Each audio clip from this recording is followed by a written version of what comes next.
So today's job is to dismantle all of the shelves that I built about a year ago to house the clocks. These are all going to be dismantled, and I'm going to be moving these units into this alcove. So let's get started with the demolition. So here is part one of the store move, reorganization, whatever you want to call it. So this is the wall I showed you, which was previously a series of shelves that mostly had clocks on and other random rubbish, and I've moved all of the cabinets that were on this wall here, which as you'll see is now empty, all into here. Now I did make a little bit of a cock up though on some of these, which is I screwed up the order of some of the cabinets, so I'm gonna have to move some of the drawers around, which I think is just going to be easier than taking the cabinets off and rejigging them. So always something to watch for. I thought I had it under control, but no, totally screwed up on one or two of them. So anyway, that's another job for later, something I can maybe get some help with. Actually, it's not that much to do, but just a little bit of reorganization. And then this week, not sure quite when yet, but 22 more cabinets coming to go onto this wall. So that's these cabinets here, 22 more of them coming on a pallet. That's going to be quite a job to get them up and on this week. Okay, so here we go again with Monday morning, and I've got to say that this is possibly the quietest weekend I've had in a long time, if not ever. And so we've got 4 on Bricklink here, and we've also got 4 on Brickowl there, and we have 6 on eBay. And it's really, I've got to say, it's a bit of a Harry Potter type weekend, to be honest, because if I look at these orders on Bricklink, you'll see that this is for those 20th anniversary Harry Potter figures, which are great figures, by the way. And then what else have we got?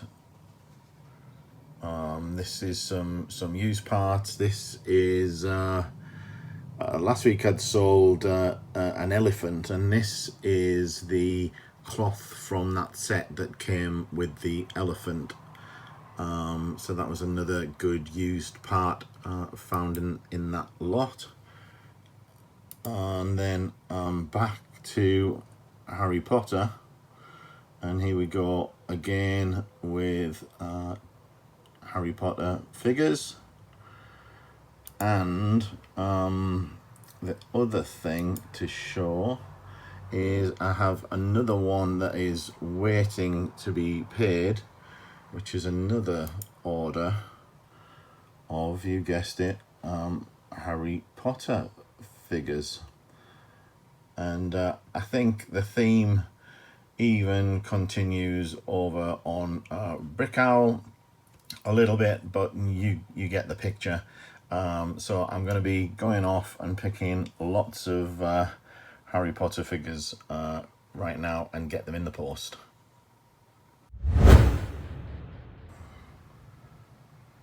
People often ask whether it's worth keeping instruction books, and they don't sell for a fortune, but they do eventually sell. And this one is actually going over to Brazil, and they've paid nearly £5 to get this sent over to Brazil.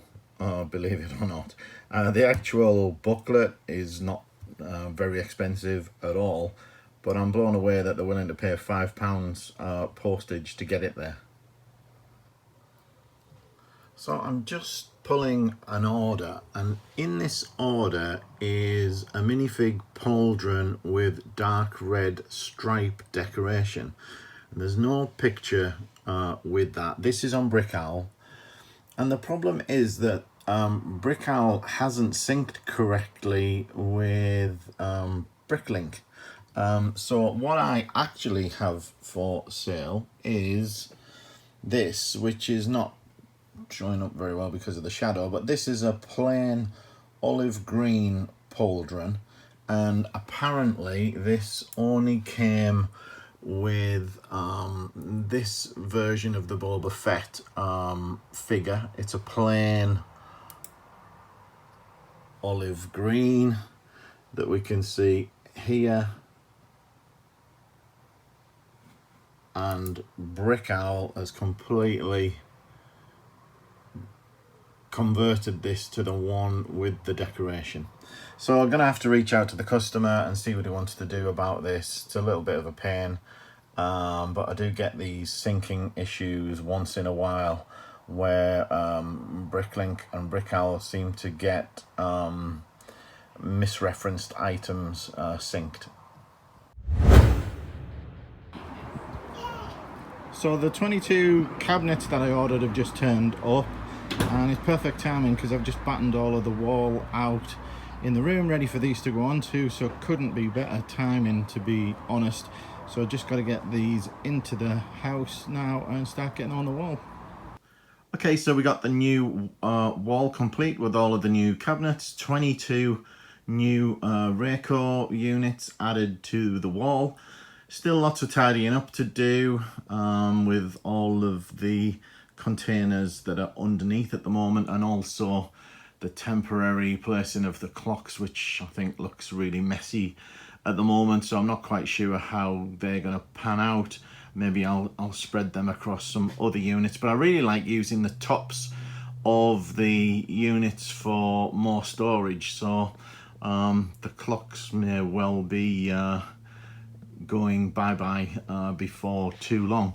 I've mirrored the wall with the one on the left here, just to keep the same look and feel.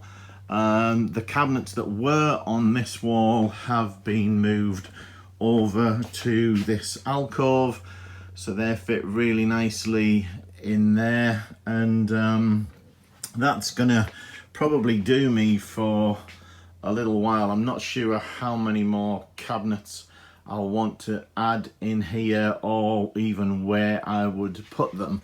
One possibility would probably be this space behind the door here, but I'm just not sure how I feel about having to be opening and closing the door all of the time here to be picking things.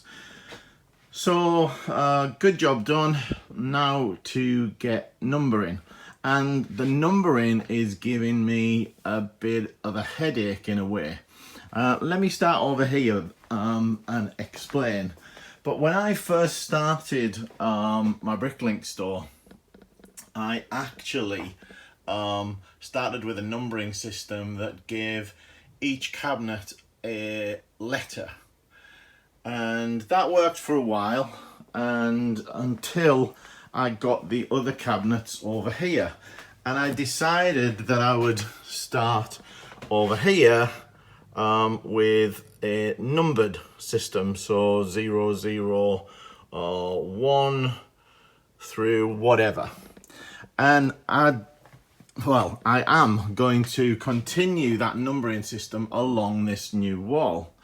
But the problem is, in these cabinets, these were 60 drawers, so there was a nice even number of drawers, and everything worked out nice and fine, so that you ended up with even numbers on the end of every row, or sort of 200, 205, 210, 215, etc. And that's really nice for the consistency of knowing where you are. But with these cabinets, which are the 44 drawer units, you end up with the numbering going all skew with. So here we go, all looks good until I get to the large drawers, when I need to start going, you know, 941, 942, 943, and then it throws off the numbering in the subsequent cabinets. So normally I'd expect here to go from 940 down to sort of 945, but of course that ends up over here and I end up with all sorts of numbers, and it's only going to get compounded as I move along.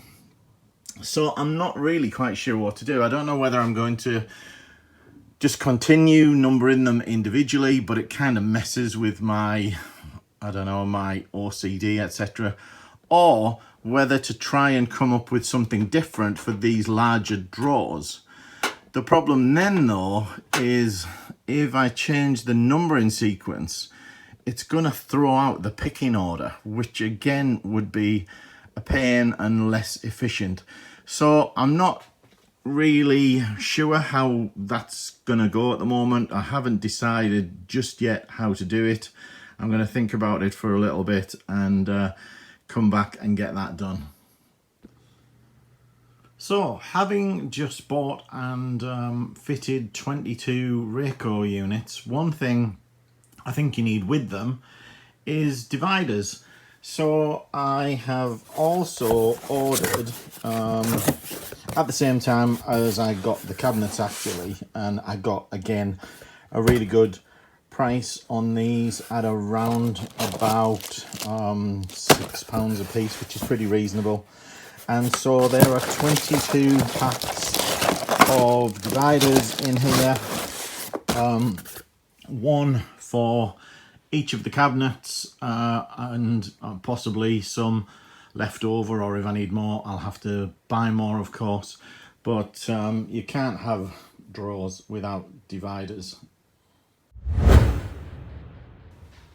Some of you guys, especially in the UK, are going to be interested in this. I was invited to take part in a survey by Royal Mail whereby I mix in post given to me by Royal Mail in with my normal mail, and inside each of the packages is a tracking device, and it gets recorded each step of the way and on receipt by various people that I send to. And this is the first set of statistics that I've had back from that, which tells me that of 31 items sent throughout the last few weeks, all of them are first class. Only 74.2% of them are getting there on time. So of 31, 23 of them arrived within a day, which is the defined time scale. 7 of them arrived in 2 days, and 1 of them took 3 days to get there, and that's on first class post. So that shocked me. I was expecting 90-something% to be 1-day delivery, and it just shows you that maybe first class isn't quite as good as we expect it to be. So I've got a bit of a mess going on at the moment. I had this tower of drawers that I picked up the other day for a good price locally, and the intention was to put them under here, and I remembered obviously that I had lots and lots of used Lego under here, and so I've got lots of it out now, trying to sort through some of these tubs to figure out whether I can condense them at all, first of all, and then which ones to sort of tackle first. And in amongst all these, there are some things that look to be sort of full or close to full sets. This is the Imperial Death Star 6211. There's some other Star Wars related bits and bobs in here. There's an old Hagrid's hut, And then over here, I know these aren't complete because these are things that I was going to build myself, and I need to sort through this. So this is a Grand Emporium, Cafe Corner. In here is the haunted house. So lots and lots to sort through, and I need to get this put back into a semi tidy state, pretty sharpish. So here's a new one for me. I'd got a message from someone on eBay who'd bought a minifigure from Sesame Street, and they asked me if I also happen to have the Sesame Street lamppost. So I did a little bit of checking of my inventory, and I actually did have all of the parts, with the exception, that is, and it's not showing up too well, but this little piece here should be in yellow. So I went back to the person asking the question, advised them I had all of the parts, told them that this would have to be green to match the lamppost rather than yellow, and they were happy with that. The only problem is it's very dodgy and against policy to be doing deals in eBay through the messaging system. So the way I got around this was I had the person buy another of the figures that I'd sold. So what they did was simply place another order, and I asked them to put a note on to supply the lamppost parts instead of the figure. This was the price that I wanted to get back for the lamppost, and that's a new one on me, and a new way to make a little bit of money on parts with an even better markup than was on Bricklink for the parts. So very happy with that one. So a while ago, if you watch my Lego hauls, you'll have seen that I bought 100 of this Tracer versus Widowmaker set, and I got them for a really healthy price. And this is the reason that I picked those up. It was because in each of those sets they had this window piece in, which isn't in very many sets at all, and this is selling for £2.15 each. So just 4 of these windows turns into a nice small order for over £8, nearly £9. So that's a good return. That's more than half the price I paid for the sets. So well worth picking those up. Got an interesting order here, I think, because I'm always interested when an address seems to be from a business. And I'm not worried about showing the address here because this is a publicly trading company. And this is for One More Brick. And One More Brick, I just thought I'd look up. This is the first order I've had from them, to be honest. And quite an interesting company. And they're very local to me, actually. And they are essentially selling little kits of their own design, and I just find it really fascinating that these kind of businesses exist, and that they're clearly making some decent money when they're working out of industrial units, got employed staff, etc. So just thought I'd give a shout out to One More Brick and thank you for the order.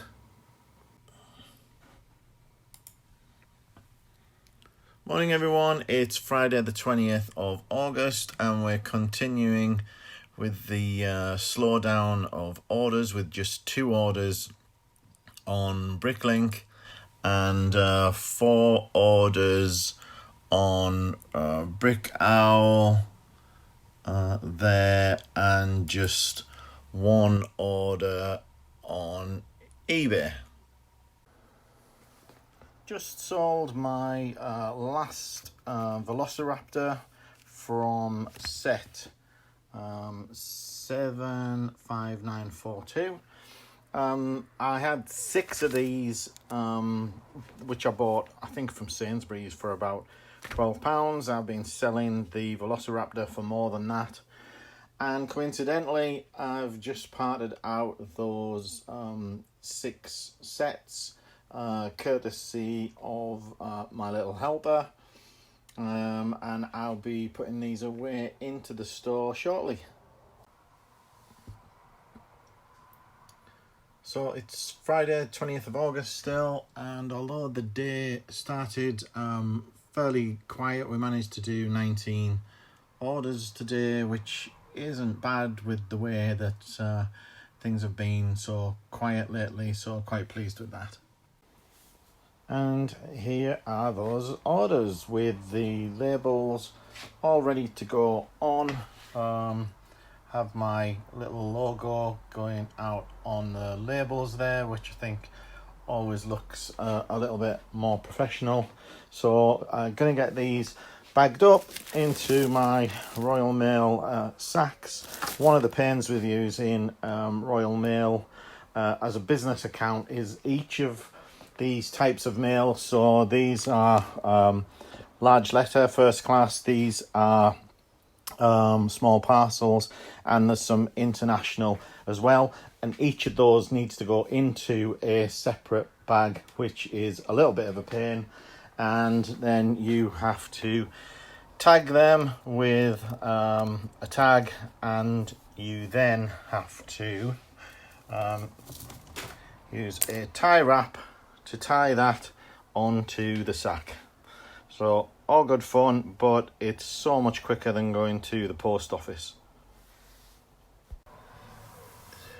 And just as I'm packing up, wouldn't you know it, another order comes in, 68 items in 32 lots. It's 4:25 on a Friday, and I don't ship on a Saturday, so I'm going to try and get this out tonight. So I'm off to go and get this picked, packed and shipped. And here is that last order, and ordered, picked, packed, will be shipped in about 5 minutes, and in about 10 minutes I'll be at the post office. So that's a pretty incredible turnaround if you ask me, and this is going out first class, so they should have it in the morning. I've just received a message through Bricklink from another Bricklink seller who's asking for some advice about setting their prices for the parts using the 6-month average price value. And I must admit, I found it a little bit difficult knowing what to respond in a way, because they're specifically talking about Brickstock, and there's the first point, is that they're using Brickstock, which is out of date. They should be using Brickstore, which is a far superior version of Brickstock, and I think it's even done by the same developer. But I still have some problems myself with setting the 6 months average, or setting a price based on the 6 months average. And let me show you what I mean. So if I add a part to here, so let's use this horn, or unicorn horn, as an example. So it's 89522, and let's choose it in sand green. And if I look here at the average prices, you can see here that the average price is 0.176 pence per part. So if I add that in here, I set the 6 months average sales price, and let me just hit this option here. I don't think it's going to make any difference whatsoever in this case, but I'm going to choose to download the price, even if it's already held in the cache of the computer. So I'm going to click OK, and it is indeed setting the price to 0.176 pence, so just over 17.5 pence. Now, if we look at the price guide for this part, you can see that the average price for this is actually only 0.164. It's not 0.176 or whatever it was. So I really struggle to explain this myself, and it makes it really difficult to set the average price as a seller. Now, at the moment, I'm looking only at the GBP price. So you might say, well, okay, that's what's throwing it, because I'm only looking at the last 6 months sales for the GBP currency. So, okay, let's consolidate all of the currencies, and you'll see that it's still the same average sales price. So I really don't know for certain what is going on in terms of why there's such a difference between Brickstore and Bricklink itself. Now, what I suspect is happening, but I have no real hard evidence to base this on, is I think that Brickstore is caching all of the prices at certain intervals, because the API is just too slow to get the prices from Bricklink itself. And I'm theorizing that because Brickstore is caching those prices, it's effectively using an out-of-date price. Now, I might be totally wrong, and I'm very happy to hear from other people who've got more experience in this area, who know more about it, or can explain what's going wrong or what my misunderstanding is, as well as Emma, who has contacted me. It's really, really strange, really frustrating, and makes setting your prices based on the average price really difficult.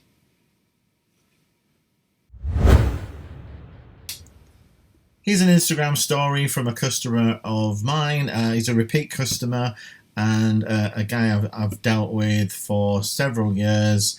I follow him, he follows me on Instagram. I'm sure some of you will have seen some of his posts, but this is a great example of the customer service that I talked about, that I think is so important to running the store, and that is to turn orders around quickly, get them to the customer as quickly as possible. And in this example, he ordered Friday, and I was able to pick, pack and dispatch, and he received them the very next day on Saturday. And one of the interesting things about this, he commented to me that he actually ordered from me on the back of watching my first vlog. So I think that also shows that the marketing, if you like, of doing the vlog, showing people behind the scenes, giving them some insights into how you work, getting to know you as something of a person, hopefully also pays off.